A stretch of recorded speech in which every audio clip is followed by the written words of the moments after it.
All right, we have some big breaking news coming in right now. We're learning that Satyendar Jain has received bail.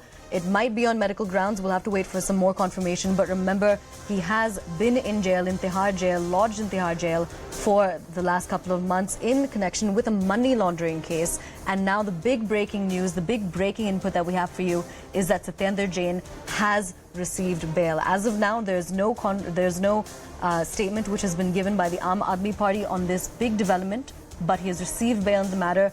This comes about a few days after there were images going around of Satyendar Jain, which reportedly showed that he had lost a lot of weight. Now we're crossing over to our legal correspondent Ananya Bhatnagar. Ananya, can you tell us on what grounds has Satyendar Jain received bail?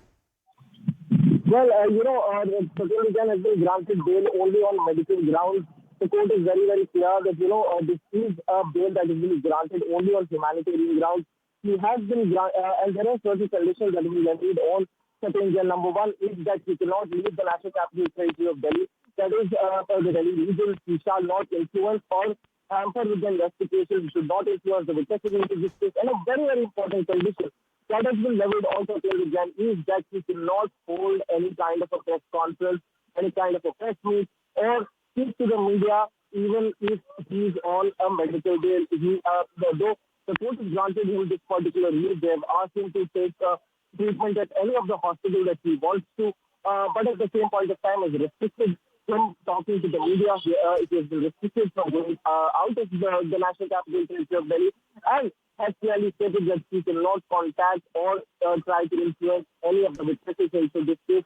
If at all any of these conditions apply to this medical bail, will have to go. The bail will be cancelled thereof itself. Though there was a strong opposition by the Enforcement Directorate of this bail being granted, clearly citing the earlier instances where it was alleged by the Enforcement Directorate that, he had remained the Health Minister of Delhi and should have obtained the favorable report in the favors in order to, stay in the hospital and to say that he is unwell.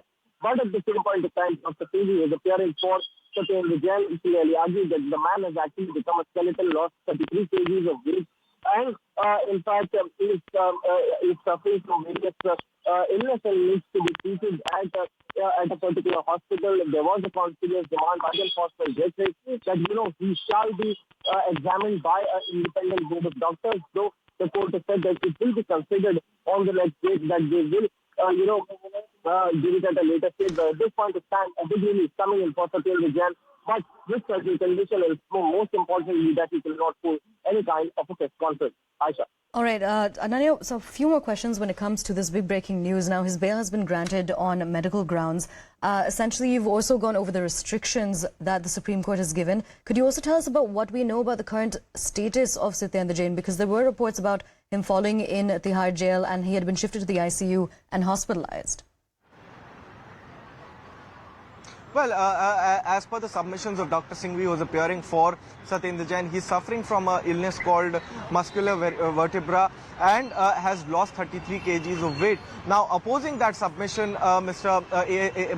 ASG SV Raju, the Additional Solicitor General representing the Enforcement Directorate, clearly told the court that, he's lost those 33 kgs because he's a Jain and has been constantly fasting. But at the end of the day, the Supreme Court has said that, a medical bail is required for Satyendar Jain, seeing his condition and considering the reports of the Delhi government hospitals. However, the ED has constantly opposed this, clearly saying that, this is a clear modus operandi. I remember the CNN News 18 had in the morning itself had broken down for its viewers that the Enforcement Directorate will be opposing the bail the bail plea of Satyendar Jain, clearly citing that, in the past as well, his conduct has not been favorable. He had, in fact, misused his position as the Health Minister to influence the medical reports, to get favorable reports in his name. But at this point of time, considering only and only, clearly mentioning it in the order, that only considering the humanitarian ground, the medical ground, this bail has been extended to the former Delhi Health Minister and the Jail Minister also. Now, currently, he has received interim bail for a period of 6 weeks on medical grounds with conditions which have been laid out, which you've also been telling us about. Is there any possibility that this interim bail can be extended beyond 6 weeks? Well, after 6 weeks, the matter would come up before the Supreme Court. And as I was pointing it out to you earlier as well, the Supreme Court might direct that an independent body of doctors actually examine Satyendra Jain, and then they would give their reports. But at this point of time, this bail would continue for a period of 6 weeks. And after 6 weeks, when the matter comes up before the Supreme Court of India, again, there might be that an independent body of doctors be asked to examine Satyendra Jain as to whether all of these reports that have been given out by the Delhi government hospitals is true or not, or whether he is actually suffering from some kind of serious illness or not. So that would be a subject matter after 6 weeks. We'll have to wait and watch as to what happens next into this particular case.